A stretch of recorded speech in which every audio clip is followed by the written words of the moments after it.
Morning दोस्तों, आप सब कैसे हैं। CDRK सैनी बीएड क्लासेज में आप सभी का हार्दिक स्वागत है, अभिनंदन है। जो आपका पेपर है जेंडर, विद्यालय और समाज।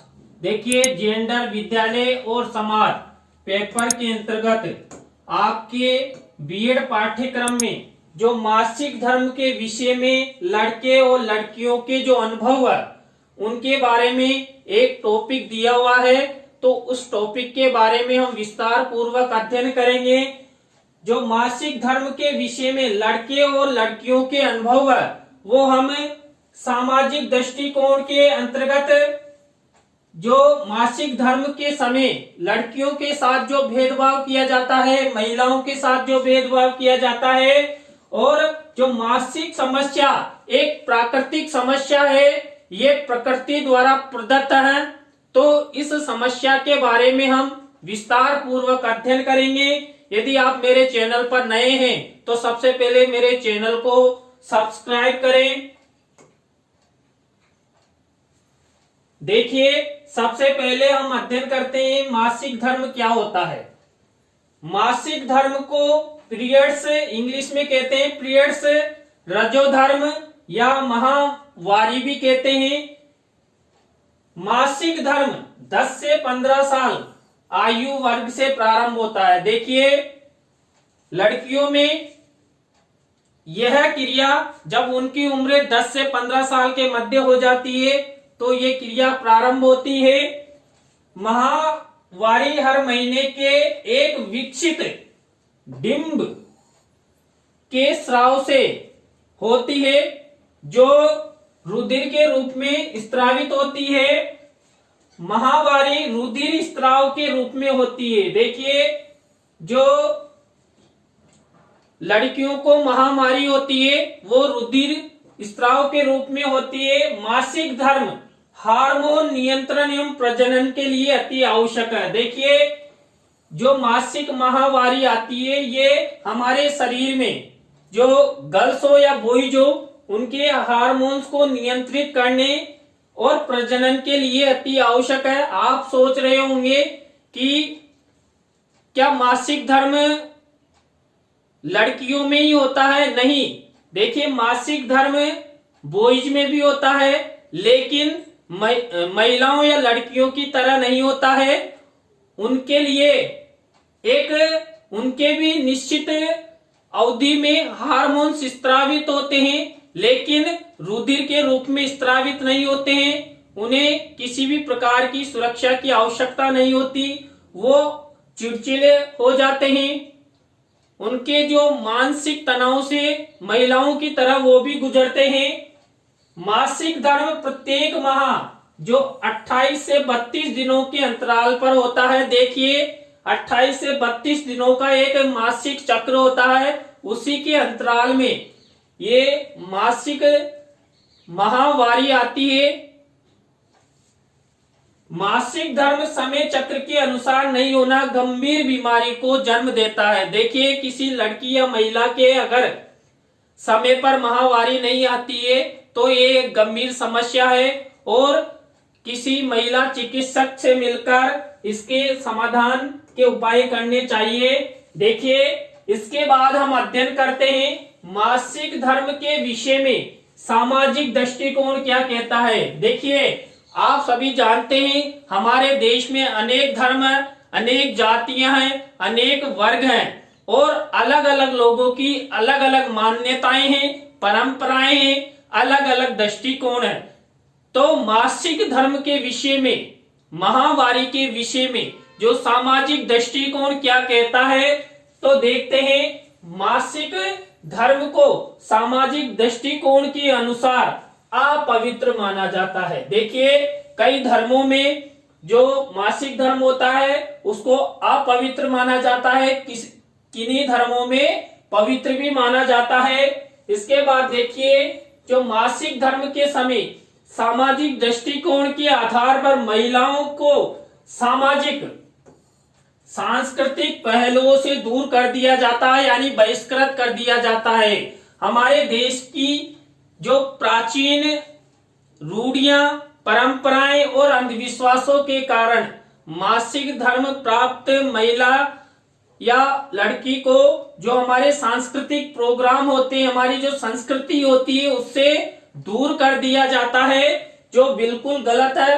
क्योंकि इस प्रकार बहिष्कृत करना सामाजिक भेदभाव, जेंडर भेदभाव को पैदा करता है और लड़कियों और महिलाओं में मानसिक तनाव उत्पन्न होता है। इसके बाद देखिए, सामाजिक दृष्टिकोण अनुसार मासिक धर्म को अंधविश्वास मानते हुए बुरी आत्माओं का प्रवेश भी माना जाता है। देखिए, कई सामाजिक दृष्टिकोणों के आधार पर जो मासिक धर्म होता है उसको बुरी आत्माओं का प्रवेश माना जाता है, जबकि देखिए जो मासिक धर्म है ये एक प्राकृतिक क्रिया है और ये वैज्ञानिक प्रक्रिया के तहत संपन्न होती है। हाँ, हालांकि लड़कियों और महिलाओं को मासिक धर्म के समय कई परेशानियों का, कई समस्याओं का सामना करना पड़ता है, लेकिन सामाजिक दृष्टिकोण के अनुसार इसे हम बुरी आत्माएं नहीं मान सकते। बुरी आत्माएं मानना एक अंधविश्वास माना जाता है। इसके बाद देखिए, सामाजिक परिप्रेक्ष्य में मासिक धर्म के दौरान महिलाओं की दैनिक क्रियाएं परिवर्तित कर दी जाती है। देखिए, महिलाओं की जो भी दैनिक क्रियाएं होती है, लड़कियों की जो भी दैनिक क्रियाएं होती है, वो सब परिवर्तित कर दी जाती है। देखिए, उन्हें सोने से लेकर उनके जो खान पान है या रहने का स्थान है वो भी परिवर्तित कर दिया जाता है, जिससे कई महिलाएं मानसिक तनाव का शिकार हो जाती है और मानसिक तनाव का शिकार होने से वो कई प्रकार की परेशानियों का सामना भी करती है। इसके बाद देखिए, सामाजिक दृष्टिकोण माहवारी के दौरान महिलाओं के स्नान को भी वर्जित करता है या प्रतिबंधित कर देता है, लेकिन कई धर्मों में माहवारी के समय प्रतिदिन स्नान करके ही जो हमारी दैनिक क्रियाएं हैं उनको करने के लिए बाधित किया जाता है। और कई धर्मों में मासिक धर्म के समय स्नान को प्रतिबंधित कर दिया जाता है, जो महिलाओं के ऊपर एक तरीके से दबाव है और दबाव तनाव का कारण बनता है और तनाव एक दिन विस्फोटक का रूप ले सकता है। तो जो समाज में सामाजिक दृष्टिकोण अनुसार जो भेदभाव है महिलाओं के साथ, लड़कियों के साथ, ये नहीं होना चाहिए। इससे कई प्रकार की मानसिक बीमारियों का जन्म होता है। इसके बाद देखिए, सामाजिक दृष्टिकोण माहवारी दौरान महिलाओं के भ्रमण, मंदिर जाने, रसोई प्रवेश, पुरुषों या महिलाओं को छूने आदि पर प्रतिबंध लगाता है। देखिए, जो हम प्राचीन परंपराएं और अंधविश्वासों से रूढ़ित जो लोग हैं वो माहवारी के समय महिलाओं को भ्रमण यानी बाहर घूमने पर प्रतिबंध लगाते हैं, रसोई में प्रवेश पर प्रतिबंध लगाते हैं, महिला के द्वारा पुरुषों से बातचीत या महिला के द्वारा महिला से बातचीत पर भी प्रतिबंध लगा दिया जाता है। तो ये एक प्रकार से महिलाओं का शोषण है और माहवारी के कारण महिलाओं का शोषण होना ये समाज के लिए, हमारे राष्ट्र के विकास के लिए अच्छा नहीं है। जबकि देखिए, माहवारी एक प्राकृतिक समस्या है, ईश्वर द्वारा प्रदान है और प्रकृति की देन है जो प्रत्येक माह घटित होती है। इसके बाद देखिए, मासिक धर्म दौरान महिलाओं को अशुद्ध एवं अपवित्र माना जाता है। देखिए, केवल एक प्राकृतिक क्रिया होने से जो हमारा सामाजिक दृष्टिकोण है वो मासिक माहवारी के समय महिलाओं को अशुद्ध और अपवित्र मानता है, जबकि हमारे जो प्राचीन ग्रंथ है, हमारा जो प्राचीन भारतीय समाज है, इस भारतीय समाज में महिलाओं को एक देवी का रूप प्रदान किया गया था। महिलाओं ने पुरुषों के समान ही शासन स्थापित किया है, देश को चलाने में सहयोग प्रदान किया है, लेकिन फिर भी सामाजिक दृष्टिकोण के अनुसार महिलाओं के संबंध में इस तरह का जो संकुचित दृष्टिकोण है वो बिल्कुल भी हमारे राष्ट्र के विकास के लिए, हमारे देश के विकास के लिए उपयोगी नहीं है। इसके बाद देखिए, मासिक धर्म में महिलाओं को अनुष्ठानों से बहिष्कृत कर दिया जाता है। यानी कि देखिए, कहीं पर भी अनुष्ठान हो रहा है तो उस स्थान पर महिलाओं को जाने पर पूर्णतः पाबंदी लगा दी जाती है। तो एक प्रकार से पुरुष और महिला में जेंडर भेदभाव को यहाँ प्रदर्शित किया जाता है कि वर्तमान समय में भी जो भारतीय समाज में जेंडर भेदभाव है, लैंगिक भेदभाव है, वो स्पष्ट रूप से दिखाया जाता है। इसके बाद देखिए, आप सभी को पता है जो सबरीमल्ला वाला मंदिर का जो मामला था, 18 सितंबर 2018 को हमारे उच्चतम न्यायालय ने महिलाओं के मंदिर में जाने पर जो पूर्णतः रोक लगी हुई थी उसको हटा दिया गया है। इसके बाद देखिए, सामाजिक दृष्टिकोण माहवारी के विषय में लैंगिक असमानता को जन्म देता है। देखिए, यदि पूर्णतः देखा जाए तो जो सामाजिक दृष्टिकोण है इस प्राकृतिक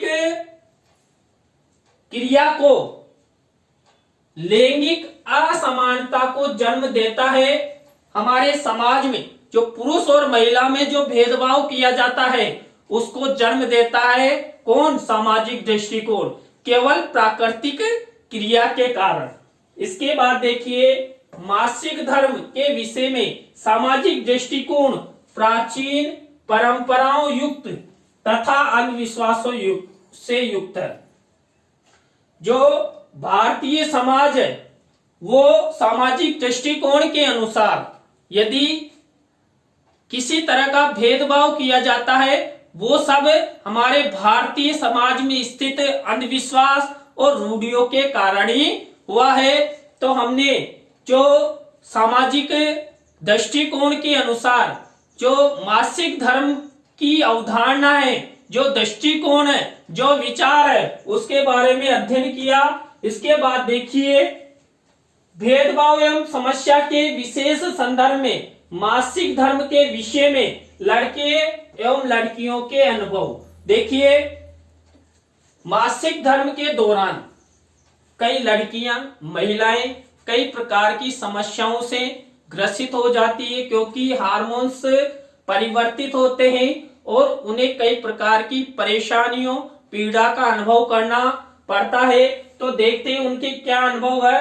मासिक धर्म के समय किए जाने वाले भेदभाव के कारण उनके जीवन पर नकारात्मक प्रभाव दिखाई देते हैं। देखिए, जो सामाजिक दृष्टिकोण उनके साथ अपनाया जाता है उनके कारण उनके जो रेगुलर जीवन है, उनका जो प्राइवेट जीवन है उस पर नकारात्मक प्रभाव दिखाई देता है। महिलाएं मानसिक रूप से नकारात्मक हो जाती है, वो अपने आप में ये महसूस करने लग जाती है कि समाज में हमारे साथ भेदभाव किया जाता है, जबकि पुरुष के साथ किसी भी प्रकार का कोई भेदभाव नहीं किया जाता है। मासिक धर्म दर्द एवं तनाव का वातावरण उत्पन्न करता है। देखिए, मैंने पहले आपको बताया मासिक धर्म एक प्राकृतिक क्रिया है जो प्रत्येक माह घटित होती है। तो उस समय महिलाओं को अनेक पीड़ा का अनुभव होता है, तनाव का अनुभव होता है।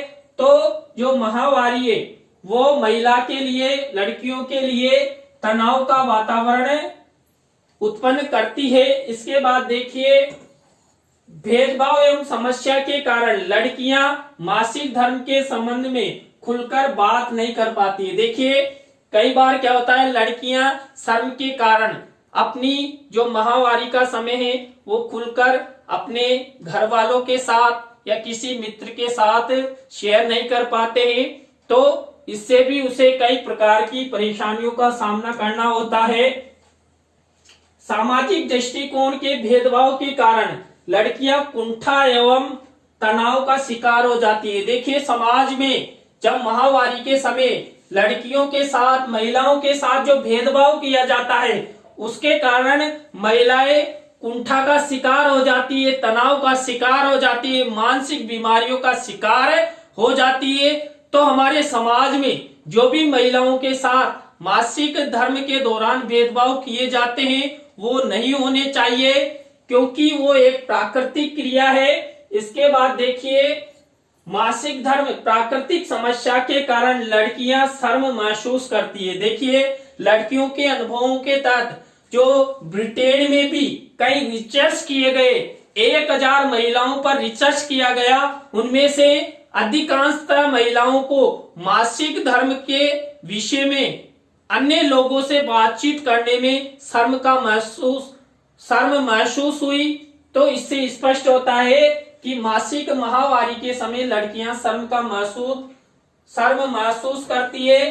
कई लड़कियों को मासिक धर्म के बारे में पूर्ण जानकारी नहीं होने से वो घबराहट महसूस करती है। देखिए, हमारे पाठ्यक्रम में, आपके बीएड पाठ्यक्रम में मासिक धर्म के विषय में लड़के और लड़कियों के जो अनुभव है, ये टॉपिक इसलिए दिया हुआ है कि आप सब अध्यापक बनेंगे और कक्ष में लड़के भी होते हैं, लड़कियां भी होती है, तो उनको मासिक धर्म के विषय में अच्छी तरह अध्यापकों द्वारा समझाया जाए, पढ़ाया जाए, जिससे वो जागरूक हो सके। देखिए, कई परिवारों में ऐसा होता है कि माता पिता को समय नहीं होता है कि अपनी जो लड़कियां हैं उनको मासिक धर्म के बारे में विस्तार पूर्वक बताया जाए, तो वो मासिक धर्म के दौरान अपने आप में घबराहट महसूस कर लेती है, तनाव का शिकार हो जाती है। तो जो स्कूली पाठ्यक्रम है, इसमें मासिक धर्म के विषय में विस्तार पूर्वक अध्ययन अध्यापन की व्यवस्था होनी चाहिए, जिससे प्रत्येक जो बालिकाएं हैं उनको मासिक धर्म के विषय में जानकारी हो कि मासिक धर्म के विषय समय हमें क्या करना चाहिए, क्या नहीं करना चाहिए, किस तरह का व्यवहार करना चाहिए, और जो मासिक धर्म का जो तनाव है, पीड़ा है, उससे हम किस प्रकार दूर हो सकते हैं। मासिक धर्म का प्रमुख अनुभव, देखिए, जो सारांश रूप में देखा जाए तो जो लड़कियों और लड़कों का जो अनुभव है वो प्रमुख क्या है, दहशत। मासिक धर्म के दौरान लड़कियों में दहशत दिखाई देती है, सदमा अपने आप में विकसित हो जाता है कि ये क्या हो गया, और अपने आप में शर्म महसूस करती है और एक तरीके से खौफ का जीवन वो जीने लग जाती है। तो मासिक धर्म के दौरान लड़कियों में दहशत होती है, सदमा होता है, शर्म होती है और खौफ रहता है। इसके बाद देखिए, मासिक धर्म समस्या स्वास्थ्य चिंता को भी जन्म देता है। देखिए, कई बार लड़कियों को इस विषय में पूर्णतः जानकारी नहीं होती है, तो वो अपने आप में अपने स्वास्थ्य के प्रति चिंता करने लग जाती है कि क्या हो गया। तो मैंने आपको पहले ही बताया कि बीएड पाठ्यक्रम में यह टॉपिक इसलिए जेंडर विद्यालय और समाज पेपर के अंतर्गत लिया गया है कि इस टॉपिक के माध्यम से जो समाज में मासिक माहवारी के समय महिलाओं के साथ, लड़कियों के साथ जो भेदभाव किया जाता है, उस भेदभाव के बारे में भी लोगों को जागरूक किया जा सके, जेंडर भेदभाव को समाज के सामने लाया जा सके और लड़कियों को मासिक माहवारी के बारे में विस्तार पूर्वक बताया जा सके।